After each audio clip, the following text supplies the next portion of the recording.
What's up mga katolits? Good evening. Mag alas 12 na, mag alas 11 na mga katolits. Hindi pa natapos ang ano. Hakot namin ng lupa. Overtime namin. Ito ang kasama ko. At doon pa yung mga katolits. Baba. Doon yung bako. Yung bako.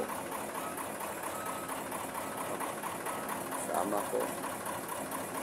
Kasama kong isa. Doon. Yung bako.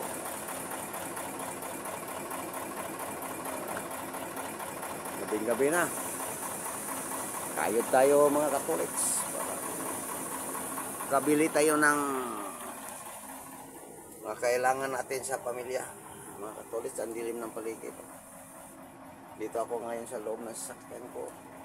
Ayan mga katolits. O mga katolits, susunod ang mga gagawin natin. I-follow, like, and share lang. Paki-subscribe na naman. Babu!